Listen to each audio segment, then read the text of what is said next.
ವಿಶ್ವವಿಖ್ಯಾತ ಮೈಸೂರು ದಸರಾ ಸಂಭ್ರಮ ವಿಚಾರಕ್ಕೆ ಸಂಬಂಧಪಟ್ಟಂತೆ ಡೀಟೇಲ್ಸ್ ಕೊಡ್ತಾ ಇದ್ವಿ. ನಾಳೆಯಿಂದ ಅಧಿಕೃತವಾಗಿ ಕಾರ್ಯಕ್ರಮಗಳು ಶುರುವಾದರೂ ಇವತ್ತಿನಿಂದಲೇ ಪ್ರವಾಸಿಗರ ದಂಡು ಕಂಡು ಬರ್ತಾ ಇದೆ. ಮೈಸೂರಿಗೆ ದೊಡ್ಡ ಸಂಖ್ಯೆಯಲ್ಲಿ ಪ್ರವಾಸಿಗರ ದಂಡು ಹರಿದು ಬರ್ತಾ ಇದೆ. ಪ್ರಮುಖವಾಗಿ ಚಾಮುಂಡೇಶ್ವರಿಯ ದರ್ಶನಕ್ಕೆ ಅಂತ ಬರೋರ ಸಂಖ್ಯೆ ಜಾಸ್ತಿ. ಇನ್ನೊಂದು ಕಡೆಗೆ ಚಾಮರಾಜೇಂದ್ರ ಮೃಗಾಲಯಕ್ಕೂ ಕೂಡ ಪ್ರವಾಸಿಗರ ಲಗ್ಗೆ ಇಡ್ತಾ ಇರೋದು ಕಂಡು ಬರ್ತಾ ಇದೆ. ದಸರಾ ರಜೆ ಹಿನ್ನೆಲೆಯಲ್ಲಿ ಶಾಲಾ ಕಾಲೇಜು ವಿದ್ಯಾರ್ಥಿಗಳ ಆಗಮನ ಕೂಡ ದೊಡ್ಡ ಸಂಖ್ಯೆಯಲ್ಲಿ ಆಗ್ತಾ ಇದೆ. ಸ್ಕೂಲ್ನಿಂದ ಆರ್ಗನೈಸ್ ಮಾಡಿರುವಂತಹ ಟ್ರಿಪ್ಗೆ ಸಂಬಂಧಪಟ್ಟಂತೆ ಕೂಡ ನೀವು ಡೀಟೇಲ್ಸ್ ನೋಡ್ತಾ ಇದ್ದೀರಾ. ಮೈಸೂರು ದಸರಾ ಮಹೋತ್ಸವದಲ್ಲಿ ಈಗಾಗಲೇ ಸಂಭ್ರಮ ಕಳೆಗಟ್ತಾ ಇದೆ.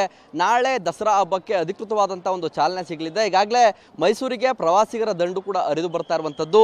ಮೈಸೂರಿನ ಚಾಮರಾಜೇಂದ್ರ ಮೃಗಾಲಯ ಏನಿದೆ, ಮೃಗಾಲಯಕ್ಕೆ ಇವತ್ತಾಗಲೇ ಪ್ರವಾಸಿಗರು ಸಾಕಷ್ಟು ರೀತಿಯಲ್ಲೂ ಕೂಡ ಹರಿದು ಬರ್ತಾ ಇದ್ದಾರೆ. ದೃಶ್ಯಗಳಲ್ಲಿ ನೋಡ್ತಾ ಇರ್ಬೋದು. ಮೈಸೂರು ಮೃಗಾಲಯದ ಒಂದು ಆವರಣ ಏನಿದೆ ಈಗಾಗಲೇ ಪ್ರವಾಸಿಗರಿಂದ ತುಂಬಿ ತುಳುಕ್ತಾ ಇರುವಂಥದ್ದು.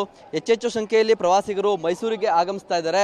ಜೊತೆಗೆ ದಸರಾ ರಜೆ ಇರುವಂಥ ಹಿನ್ನೆಲೆಯಲ್ಲಿ ಶಾಲಾ ಕಾಲೇಜು ವಿದ್ಯಾರ್ಥಿಗಳು ಕೂಡ ಅಧಿಕ ಸಂಖ್ಯೆಯಲ್ಲಿ ಮೈಸೂರಿನ ಮೃಗಾಲಯಕ್ಕೆ ಆಗಮಿಸ್ತಾ ಇರುವಂಥದ್ದು. ರಾಜ್ಯವಲ್ಲದೆ ಹೊರ ರಾಜ್ಯಗಳಿಂದಲೂ ಕೂಡ ಹೆಚ್ಚಿನ ಸಂಖ್ಯೆಯಲ್ಲಿ ಪ್ರವಾಸಿಗರು ಹಾಗೂ ವಿದ್ಯಾರ್ಥಿಗಳು ಕೂಡ ಆಗಮಿಸ್ತಾ ಇದ್ದಾರೆ. ಎಲ್ಲರೂ ಕೂಡ ಸರತಿ ಸಾಲಿನಲ್ಲಿ ನಿಂತ್ಕೊಂಡು ಟಿಕೆಟನ್ನು ಖರೀದಿ ಮಾಡಿ ಮೃಗಾಲಯಕ್ಕೆ ಹೋಗ್ತಾ ಇರುವಂಥದ್ದು. ಅಂದರೆ ದಸರಾ ಮಹೋತ್ಸವದ 9 ದಿನಗಳು ಕೂಡ ಮೈಸೂರು ಪ್ರವಾಸಿಗರಿಂದನೇ ತುಂಬಿ ತುಳುಕುತ್ತೆ.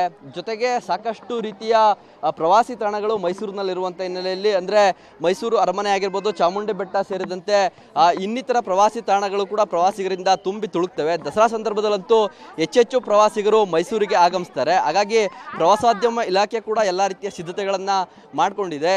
ಜೊತೆಗೆ ಮೃಗಾಲಯಕ್ಕೆ ಮಕ್ಕಳ ಸಂಖ್ಯೆ ಹೆಚ್ಚಾಗಿ ಬರುವಂಥದ್ದು. ಯಾಕೆಂದರೆ ಶಾಲಾ ಕಾಲೇಜುಗಳಿಗೆ ದಸರಾ ರಜೆಯನ್ನು ಈಗಾಗಲೇ ನೀಡಲಾಗಿರುತ್ತೆ. ಹಾಗಾಗಿ ಹೆಚ್ಚಿನ ಸಂಖ್ಯೆಯಲ್ಲಿ ಮಕ್ಕಳು ಕೂಡ ಆಗಮಿಸ್ತಾ ಇದ್ದಾರೆ.